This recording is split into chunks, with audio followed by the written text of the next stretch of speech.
하나님의 본심대로 살아서 큰 복을 받으시기를 주의 이름으로 축원합니다. 우리 주변에 보면 이 재미있는 이름들이 있습니다. 오늘 이 주제와 관련해서 이 말을 좀 드리고 설교를 이어가겠습니다. 한번 소개해 보겠습니다. 이 사람의 이름은 첨단입니다. 첨단. 근데 성은 최씨예요. 최첨단. 네, 첨단 씨가 있더라고요. 또 이분은 학교 선생님인데 학교에서 국어를 가르치십니다. 근데 이름이 김수학입니다. 네, 김수학 국어 선생님이십니다. 네. 어떤 분의 이름이 이장로입니다. 이장로. 네, 진짜 그렇습니다. 근데 교회에서 직분이 이분이 장로님이에요. 그래서 소개할 때 이장로 장로입니다. 네. 근데 놀랍게도 이분이 신학교에 가서요 공부를 하고 목사 안수를 받았습니다. 그래서 목사가 되어서 자기를 소개할 때 이장로 목사입니다. 이렇게 소개하죠. 여러분, 이름은 내가 누구인가, 자기 정체성, 이름은 정체성을 보여주고 있습니다. 오늘 예배드리는 저와 여러분의 정체성은 무엇입니까? 우리는 누구입니까? 우리의 이름은 무엇입니까? 우리는 성도이고요, 그리스도인입니다. 맞습니까? 오늘 본문에 비추었을 때 예수님은 우리를 이렇게 부르고 계십니다. 천국 백성. 한번 따라하시죠. 천국 백성. 여러분, 천국 백성이 무엇입니까? 우리는 이 땅에 살고 있지만 천국 백성이고요, 천국 시민입니다. 그러면 천국 백성의 특징이 무엇이죠? 천국 백성의 특징은 오늘 본문에서 그 답이 있습니다. 오늘 본문이 조금 무거운 주제일 수도 있는데 천국 백성의 특징은 바로 용서이다. 오늘 예수님께서 용서에 대한 비유를 말씀하시거든요. 이 용서에 대한 비유를 말씀하시면서 천국을 연결시킵니다. 그러니까 천국은 용서이고 천국 백성은 용서하는 사람이다. 여러분, 우리 성도는요, 그리스도인은 이 세상에서 가장 많이 용서를 받은 사람들입니다. 다른 사람 이야기할 거 없고요, 저와 여러분 한번 보십시오. 내가 용서를 많이 받은 사람이지. 그렇습니까? 네.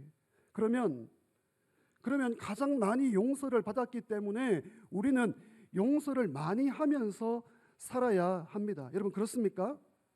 네, 아멘 하셨습니다. 그런데 용서가 말처럼 쉽지 않습니다.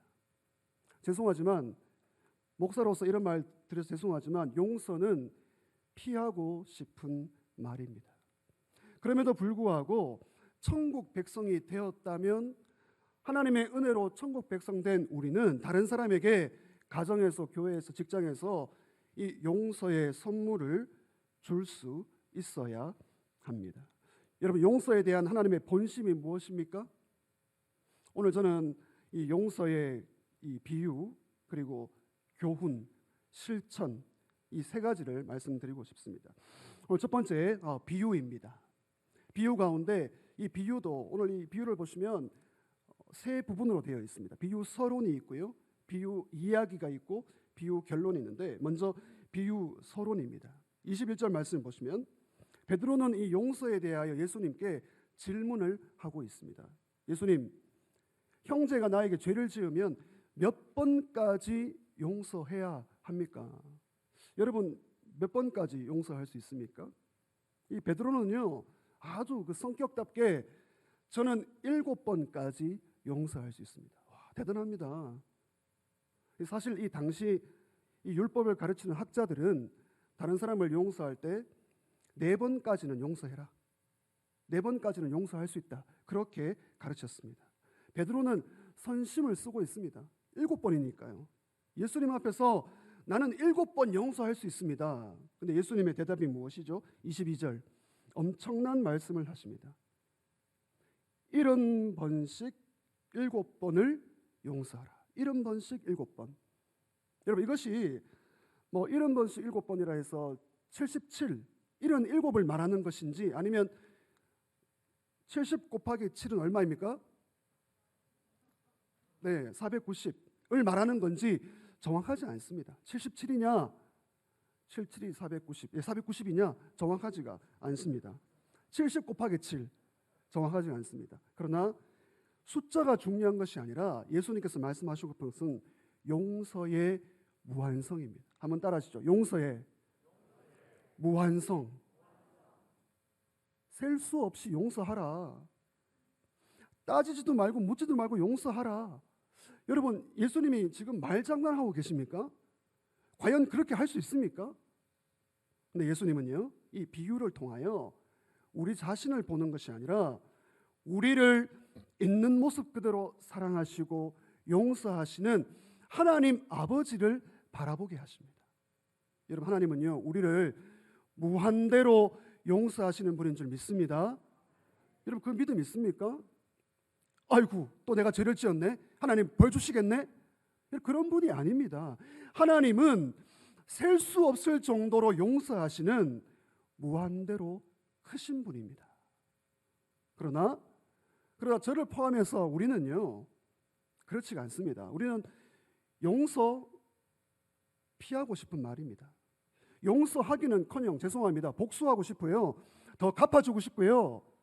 그런 것이 우리 인간의 본성이죠. 여러분, 하나님의 무한한 용서를 받았다면 우리는 옆에 있는 지체에게 이 용서의 선물을 줄 수 있어야 합니다. 두 번째로 비유 본론입니다. 비유 본론으로 들어가겠습니다. 여러분, 이 비유 본론도 세 가지로 되어 있습니다. 삼막 그리고 연극이에요. 오늘 연극과 같고 영화와 같습니다. 1막이 어떻게 시작되고 있습니까? 24절 말씀 보시면 먼 나라에 가서, 이제 예수님의 비유가 이제 시작되고 있습니다. 먼 나라에 가서 장사를 하고 돌아온 종이 있습니다. 이 왕에게 돈을 빌려간 거예요. 여러분, 임금에게 왕에게 돈을 빌렸다면 반드시 갚아야 됩니다.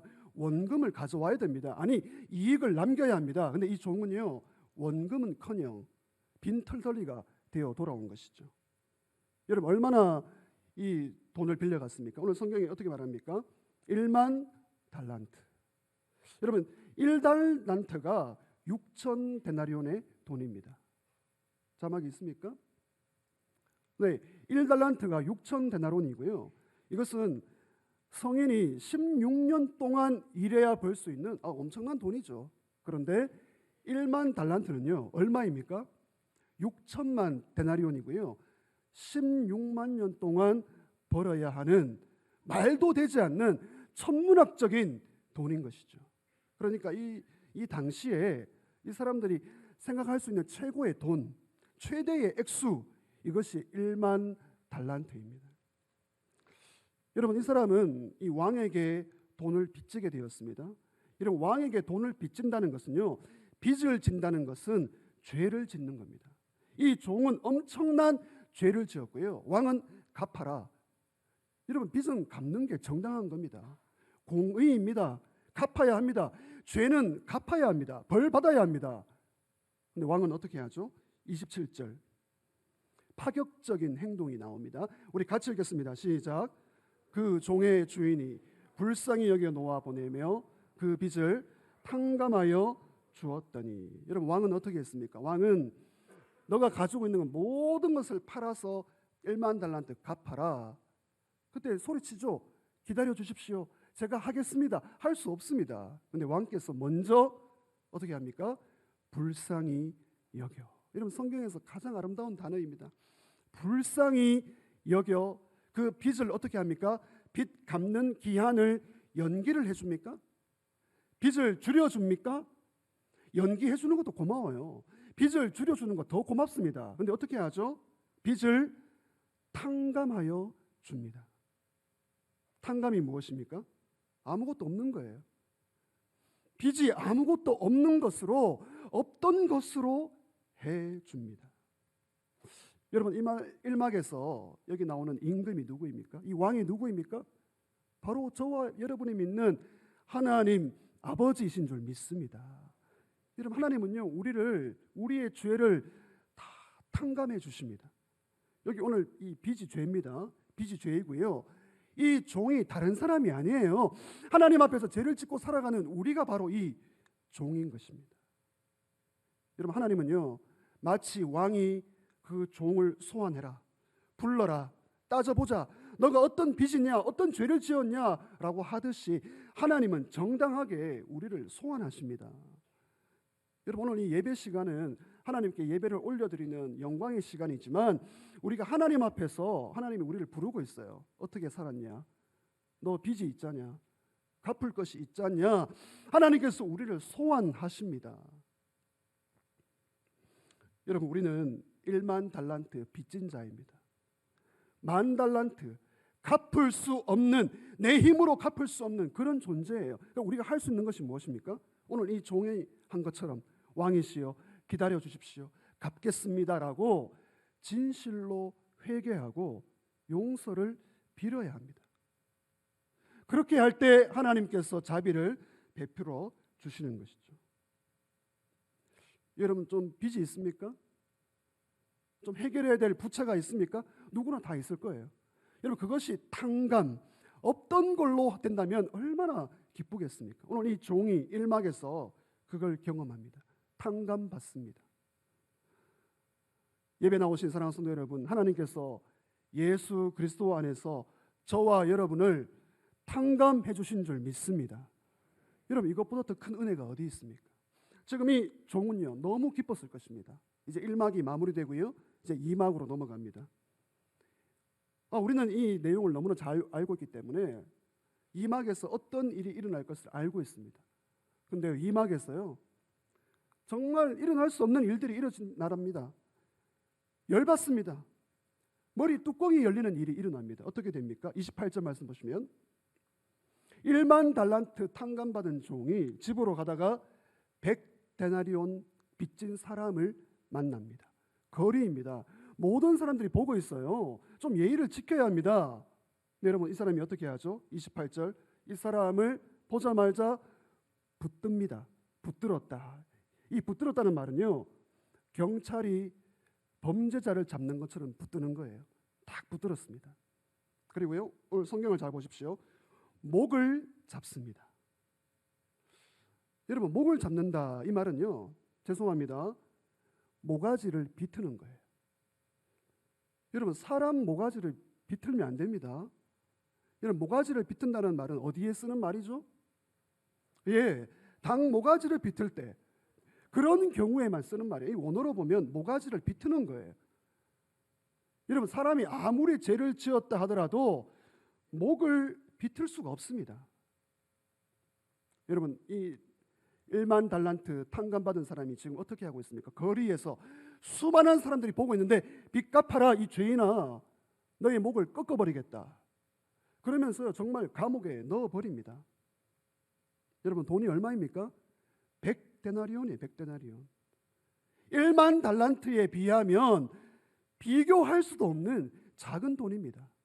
물론 그 작은 돈을 빚졌다고 그냥 넘어가라, 그것을 말하는 것은 아닙니다. 비교했을 때, 10,000달란트와 비교했을 때 100데나리온은요, 조금 기다려주면 갚을 수가 있습니다. 아니, 당장 갚을 수도 있습니다. 형제에게 빌려가지고 갚을 수도 있습니다. 근데 그걸 기다리지 못하고 목을 비틀고요, 감옥에 넣어버리고 있습니다. 여러분, 어떻게 이럴 수가 있습니까? 근데 지금 이 모습을 다 보고 있습니다. 누가 보고 있습니까? 왕이 보낸 신하들입니다.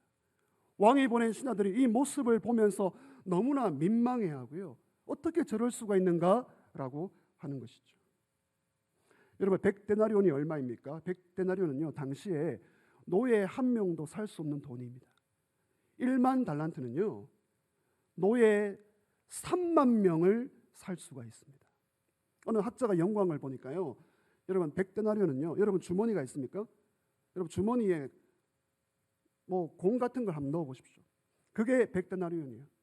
주머니에 들어가는 주먹 한 문큼의 돌이 100데나리온이라면 1만 달란트는요, 8,600명의 장정을 줄로 세웁니다. 8km. 여러분, 서창에서 8km 떨어진 곳이 어디입니까? 어디 있겠죠? 네. 8km 줄을 세운 거리가 1만 달란트예요. 주머니 하나에 들어갈 돌과 1만 달란트가 여러분 비교가 되겠습니까? 이제 3막으로 넘어갑니다. 3막. 왕의 종들이 다 보고요, 왕에게 보고합니다. 여러분, 32절 말씀 보시면 왕이 종을 딱 부릅니다. 여러분, 첫 마디가 무엇입니까? 성경을 보십시오. 여러분, 처음에 1만 달란트 빚진 자가 왕에게 왔을 때 왕이 이런 말 안 했습니다. 그런데 100데나리온 빚진 자에게 이런 악한 행동을 하는 모습을 보고요, 왕이, 여러분 따라합시다, 악한 종아. 여러분 처음에 돈을 빌려갔을 때, 돈을 못 갚았을 때 왕은요 악한 종아라는 말 하지 않았습니다. 악한 종이 아니었어요. 근데 지금 악한 종이 되어 있습니다. 왕에게 엄청난 탕감을 받아놓고도 100데나리온에 대하여 기다려주지도 못하고, 아니 탕감조차 못하는 이 사람은요 악한 종입니다. 여러분 누가 하나님 보시기에 악한 사람입니까? 이 주변에 악한 사람들이 많습니다. 우리 주변에요 악한 사람들이 정말 날개를 치고 있습니다. 그러나 하나님의 눈으로 보았을 때 악한 사람은 여러분 어떤 사람입니까? 하나님의 그 무한한 용서, 무한한 자비를 받고도 100데나리온에 불과한 작은 것에 용서의 선물을 주지 못하는 사람, 악한 사람입니다. 여러분 오늘 우리는요 어느 순간 악한 사람으로 바뀔 수가 있습니다. 하나님의 이 무한한 은혜, 무한한 용서, 이 무한한 자비, 그걸 받아놓고요 그거 달라고 합니다. 하나님 나 자비를 받고 싶고요, 용서 받고 싶습니다. 그런데 내 가정 안에서, 직장 안에서, 교회 안에서 100데나리온의 작은 빚을 용서해 주지 못합니다. 악한 사람들입니다. 여러분 이 악한 종의 문제가 무엇입니까? 이 악한 종의 문제가 여러 가지가 많은데 제일 중요한 것이 자기가 어떤 사람인가를 잊어버렸습니다. 망각. 여러분 우리가 살면서 이 망각의 은혜가 있어야 됩니다. 망각의 은혜. 좀 잊어버릴 건 잊어버리고요, 넘어갈 건 넘어가고요, 꼬치꼬치 따지면 괴로워요. 이 망각의 은혜가 너무 중요합니다. 그런데 다른 것은 잊어버려도 하나님의 은혜를 잊지 마시기를 주의 이름으로 축원합니다. 여러분 하나님의 은혜가 무엇입니까? 나 같은 사람을 용서해 주고, 여러분 예수의 예자도 몰랐잖아요. 하나님의 은혜도 몰랐는데 은혜를 경험하고 예수 알게 되고 구원받은 이 탕감의 은혜를 받았다면 그 은혜를 잊지 마시기를 주의 이름으로 부탁드립니다. 따라하십시다. 은혜를 잊지 말라. 여러분 이 사람은요 조금 전에 자기가 왕에게 1만 달란트 탕감받은 사람인 것을 잊어버렸습니다. 잊어버리고 돌아서자마자 그 작은 것에 대하여 용서하지 못합니다. 악한 본성대로 행하고 있는 것이죠. 여러분 은혜를 망각하면 안 됩니다. 이 왕은 어떻게 처분합니까? 여러분 왕은 공의대로 합니다. 이제 처음에는 용서했다면 이제는 법대로 행합니다. 이 종을 감옥에 넣습니다. 당시에는 빚을 못 갚으면 영원히 감옥에 들어가는 거예요. 이거 굉장히 고통을 주는 겁니다. 가족들이 벌벌 떨어요. 평생토록 감옥에 들어가서 빚을 갚도록 하는 것. 여러분 이 사람은 빚을 못 갚습니다. 이제 죽어야 하는 것이죠. 여러분 35절 보시면 이제 비유의 결론이 나옵니다. 예수님께서 이렇게 말씀하십니다. 35절 말씀 다 같이 하겠습니다. 너희가 시작. 너희가 각각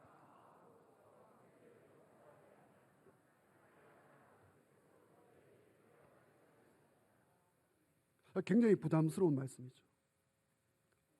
형제를 용서하지 않으면 내가 용서하지 않겠다. 여러분 이 말씀은 어떻게 받아들여야 합니까? 형제를 용서하지 않으면 하나님이 나의 죄를 용서하지 않는다. 큰일 나죠. 하나님이 내 죄를 용서하지 않으면 우리는 이 자리에 있을 수가 없습니다. 그런 말씀이 아니죠. 하나님의 용서는 내가 다른 사람을 용서할 때 공로, 그 공로로 주어지는 것입니까? 그것도 아니에요. 이 말씀은 이미 용서받았다면, 여러분 오늘 우리는 예수 안에서 이미 용서받은 줄 믿습니다. 이미 용서받았다면 일상생활 속에서 작은 용서를 실천하라는 거예요. 용서받은 자로서 용서하라. 여러분 그러니까요 하나님의 용서는 다른 사람을 용서하는 것과 연결되어 있습니다. 하나님의 용서는 내가 받는 것으로 끝나는 것이 아니에요. 하나님의 용서는 반드시 연결되어야 합니다. 오늘 두 번째로 비유의 교훈입니다. 이 교훈을 간단히 한번 살펴보겠습니다. 이제 비유의 내용을 다루었고요. 교훈입니다. 여러분 오늘 예수님의 이 비유를 통하여 우리가 얻을 수 있는 교훈이 무엇입니까? 내가 누구인가? 여러분 내가 누구인가를 한 번 더 확인해야 됩니다. 근데 우리는요 나는 100데나리온 빚진 자이지, 나는 1만 달란트 탕감받은 사람이 아니야, 그럴 때가 많이 있습니다. 여러분, 사실 이 용서는요, 아름다운 말입니다. C.S. 루이스가 그런 말을 했습니다. 용서는 아름다운 말이다. 그러나 용서할 일이 내 앞에 다가오면 결코 아름답지 않다. 여러분, 그것을 경험하지 않습니까? 여러분, 오늘 우리는 내가 하나님 앞에서 10,000달란트 탕감받은 사람이다, 나 자신이다, 반드시 확인해야 합니다. 여러분, 100데나리온 용서받은 사람이 아니에요. 그건 다른 사람이고요. 나는 하나님 앞에서 10,000달란트의 엄청난 죄를 탕감받은 사람이다. 여러분, 하나님의 무한한 용서를 받고도 작은 사랑을 실천하지 않는다면 그 사람은요, 악한 사람으로 바뀌어지게 됩니다. 뭐 얼마나 충성한지, 얼마나 주의 일을 한지 그건 아닙니다. 그 순간 하나님이 악한 종아, 우리의 사랑의 하나님, 자비의 하나님, 모든 것을 용서하시는 하나님이 악한 종아라고 불러요. 여러분, 오늘 이 교훈이 무엇입니까? 이 기독교의 용서는 그러니까 일반 사회 윤리의 용서와 비교할 수가 없는 겁니다. 다른 차원이에요. 여러분, 오늘 이 말씀을 율법으로 받지 마시길 바랍니다. 율법으로 받으면 굉장히 우리 마음이 눌리게 돼요. 다시 말씀드립니다. 하나님의 무한한 용서, 그 은혜를 경험한 사람만이 작은 용서를 실천할 수가 있습니다. 오늘 예수님이 말씀하시는 것이 무엇이죠? 자기는 용서받아 놓고 아니 오늘도 용서 달라고 기도하면서 남을 전혀 용서하지 않는 태도, 여러분, 이것이 교훈입니다. 오늘 예수님이 이걸 비판하는 거예요. 너 그렇게 살지 마라. 너는 복 달라, 너는 용서 달라, 구원받게 해달라라고 하면서 남에 대하여 용서하지 않는 그 태도, 여러분, 이것이 오늘 예수님의 비판입니다. 여러분, 이것을 피해가지 마시기를 바랍니다. 오늘 이 문제에 직면하시기를 바랍니다. 자기는 10,000달란트나 용서받아 놓고 100데나리온조차 그냥 돌 하나예요. 돌 하나 눈 감아주고 넘어가고 품어주고 기다려주고 그걸 못하고 있는 거예요. 저와 여러분이 악한 종이 될 수가 있습니다. 물론 이 기독교 윤리에서 이 용서의 문제가 굉장히 복잡합니다. 그렇다고 해서 용서하라고 그래서 무조건 죄를 덮어주라? 여러분, 그럴 수는 없습니다. 특별히 교회 공동체 안에서 죄를 덮어줄 수가 없습니다. 여러분, 죄는 오염이 돼요. 오염이 되기 때문에 죄는 처리해야 됩니다. 여러분, 오늘 성경이 말하는 것이 무엇입니까? 죄를 짓고 회개하지 않고 발뺌을 하는데 뭐 덮어주라? 그렇지 않습니다. 성경의 기본적인 원리는요, 회개할 때 용서하는 것입니다. 누가복음 17장 3절 4절 말씀 다 같이 읽겠습니다.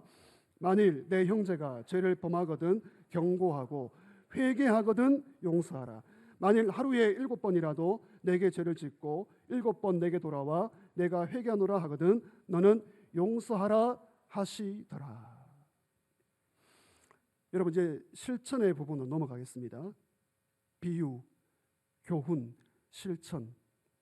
우리가 살면서 이게 갈등이 있기도 하고요, 분쟁이 있기도 하고요. 뭐 가정 안에서 오늘 아침에 교회 오시면서도 또 가정 안에서 이런 뭐 부부 싸움 가운데 있는 분도 계시겠죠. 실천, 이 용서를 어떻게 실천해야 하겠습니까? 용서를 실천하지 않으면 우리에게 어떤 일이 일어나겠습니까? 먼저 진짜 은혜를 받은 사람은요, 하나님의 무한한 용서를 받은 사람은 용서를 실천하지 않으면 은혜가 막혀지게 됩니다. 여러분, 오늘 하늘 문이 열리고 이 자리에 하나님의 은혜가 부어지기를 주의 이름으로 축원합니다. 근데 용서하지 않으면 하늘 문이 닫히면서 은혜가 막힌다는 것을 느낌을 받아요. 하늘 문이 닫히는 것은 아닌데 그런 느낌 가운데 예배 드려도 기쁨이 없고요, 눈물도 없고요, 냉랭하고요, 가슴이 식어 있습니다. 용서하지 않으면 실제적으로 마음이 너무나 답답하고요, 컬컬합니다. 더 중요한 것이 기도가 막히게 됩니다. 기도가 안 돼요. 하나님께 기도가 올라가지 않습니다. 여러분 용서하지 않고요, 이걸 계속 한번 미워해 보십시오. 원한. 여러분 원한을 품으면 안 되십니다. 우리 예수 믿는 사람들이요. 두고 보자, 잘 되나 보자. 아닙니다. 여러분 잘 되시기를 주의 이름으로 축복합니다. 여러분 이게 예수 믿는 사람의 심보죠. 심정입니다. 근데 두고 보자, 이 원한을 가지면요, 미워하면서 분노의 감옥에 갇혀버리게 됩니다. 물론 그 사람이 잘못했어요. 상대가 벌을 받아야 합니다. 그런데요, 이게 참 이상합니다. 너무나 이상해요. 그 사람을 미워하고 두고 보자, 원한을 품고 있고요, 이걸 해결하지 않으면 나도 모르게 미움과 분노의 감옥에 갇혀버려요. 그 이해할 수 없는 일이 일어납니다. 그 사람이 잘못했는데 그 사람 때문에 내가 고통받아요. 잘못한 사람은요 발벗고 잡니다. 그 사람들은요 전화해가지고요 욕을 막 쏟아냅니다. 그러고 자요. 근데 전화 받는 사람은 괴롭습니다. 여러분 이게 계속해서 미워하고 이걸 해결하지 않으면 분노의 감옥, 미움의 감옥에 갇혀버려요. 그렇게 어떻게 됩니까? 미워하면서 병 들어가요. 여러분 우리 주변에 그런 사람들이 있습니다. 안타까워요. 미워하면서 병 들어가고요, 분노하면서 자기가 망가집니다. 비판의 감옥에 쌓여가지고요 자유가 없습니다. 여러분 정말 그런 인생 되지 않기를 소망합니다. 그 사람이 잘못했습니다. 여러분 오늘 우리의 믿음은 무엇이죠? 잘못했다면 하나님의 섭리 가운데 하나님께서 갚아주실 줄 믿습니다. 그런데요 미워하고요, 원한을 품고요, 갚아주어야지. 내가 병들어요. 내가 병들고요, 내가 망가집니다.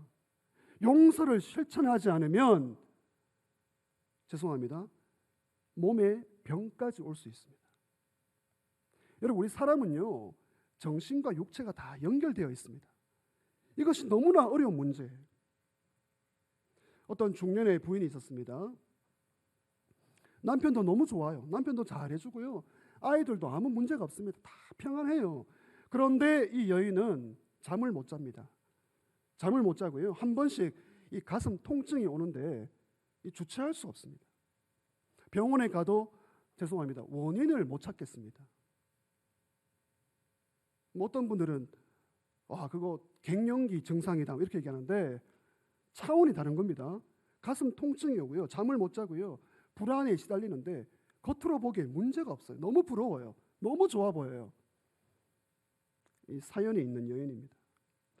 어렸을 때 술고래였던 아버지에게 늘 맞고 살았습니다. 정말 괜찮은 딸인데 이 아버지가 계속 폭력을 행하는 거예요. 이 여인은 결심했습니다. 나는 아버지를 떠난다. 그리고 결코 아버지를 용서하지 않는다. 이걸 말했습니다. 나는 내 평생 용서하지 않는다. 이 폭력과 학대가 이렇게 무서운 거예요. 용서하지 않겠다 결심하는 순간 이 여인은요 감옥에 갇히는 거예요. 분노에 갇혔고요, 미움에 갇혀서 자기도 모르는 순간 이 통증에 시달리고요, 행복하지 않고요, 늘 불안 가운데 있었습니다. 그러니까 그 증오가 계속 갉아먹는 거예요. 70평, 80평 아파트 필요 없습니다. 자녀들 위로가 되지 않습니다. 그런데 우연한 기회에 이 자신의 모습을 내가 왜 이럴까 직면하게 된 것이죠.